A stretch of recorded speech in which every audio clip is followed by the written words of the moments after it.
गोय महाराष्ट्र शिमेचेर तणाव निर्माण जाला। मांद्रे दर्यादेगेर सावंतवाडीच्या एका कुटुंबाक मारपीट केल्ल्याचो आरोप करून सिंधुदुर्गाचे नागरिक मांद्रेच्या पुलीस स्टेशनात गेले, पूण पुलिसांनी कागाळ दाखल करपाचो न्हयकार दिल्ल्यान तिडकिल्ल्या पर्यटकांनी पत्रादेवी बांदा राष्ट्रीय महामार्ग 1 वर आडोवन दवरून निषेध केलो। या प्रकाराक लागून शिमेवयल्या वाठारांनी बरोच तणाव वाढलो। काल मी माझ्या फॅमिली सोबत मांद्रे मोर्जे इथे फिरायला गेलो होतो। माझे भाऊ होते, माझ्यासोबत 3 भाऊ, माझी वहिनी, माझी मिसेस, भावाची मुलगी, लहान पोरं आमच्यासोबत होते। आम्ही फिरायला गेलो होतो। एक माणूस दारूच्या नशेत पूर्ण दूध त्याने आमच्या गाडीला येऊन आपटल्यावर आम्ही गाडी तिथे स्टॉप केली, जिथे घटना झाली त्याचा व्हिडिओ काढला की आमची गाडी आमच्या लेनमध्ये होती, त्याने येऊन आपटली। तो उतरला, गाडीतून शिव्या द्यायला चालू केल्यावर नंतर आम्ही त्याला म्हटलं की अरे बाबा पोलिसांना बोलतो। तेव्हाच सुरुवातीलाच आम्ही 112 नंबरला फोन करून पोलिसांना सांगितलं असं असं अजून कॅफे समोर आमची भांडणं झाली आहेत, आम्हाला एकाने ठोकलंय, तुम्ही या। त्याच्यानंतर त्यांनी मारहाण चालू केली।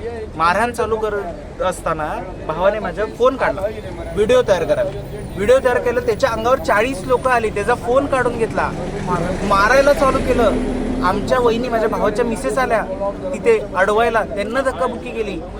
लहान पोरगी माझ्या भावाची 5 वर्षाची माझी पुतणी, ती गाडीत आत बसली होती, तिने दरवाजा उघडत प्रयत्न केला, लात मारली तिला, तो दरवाजाला पूर्ण ती आत रडत बसली।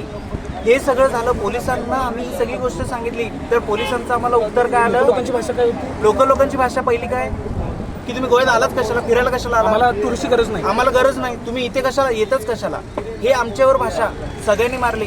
मोठी बॉटल फेकून माझ्या डोक्यात मारली इथे लांबून।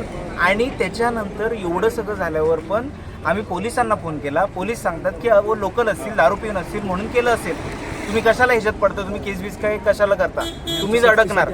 आम्ही आमच्या सेफ्टीसाठी तिथून आलो परत आमच्या घरी सावंतवाडीत। आज सकाळी सीएम साहेबांच्या पीएनना फोन केला, त्यांना ही घटना सांगितली, कुठूनही काहीही मदत मिळत नाही। त्याच्यानंतर आम्ही गोवा महाराष्ट्र बॉर्डर बंद केली, कारण जर एवढा त्रास लोक आम्हाला शेजाऱ्यांना देत असेल, अरे आम्ही तुम्हाला पाणी पण देतो, एवढं आम्ही कुठलाच कोकणातला सिंधुदुर्गातला एकही माणूस असा वागत नाही, आणि तुम्ही असे आमच्यासोबत जर वागत असाल तर हे आम्हाला मान्य नाही। जोपर्यंत पोलीस प्रशासन त्यांच्यावर कारवाई करत नाही आम्ही इथून हटणार नाही। तुम्ही खुद्द सावंतवाडीचे आणि आपलं नाव सूरज परब अजून, आणि ते लोकल होते का? ते लोकल होते तिथले, लोकल लोक त्याच्यात तेच बोलून त्यांनी मारलं आम्हाला की आम्ही लोकल आहे, तुम्ही इथे कशाला आलात, आणि मग मारलं, दगड उचलून मारलं। दगड हातात घेतात म्हणजे अटेम्प्ट टू मर्डर करायला लागले, आणि डोक्यात 5 फुटावर ना आम्ही सगळं सेफ झाल्यावर बॉटल आणि फेकली।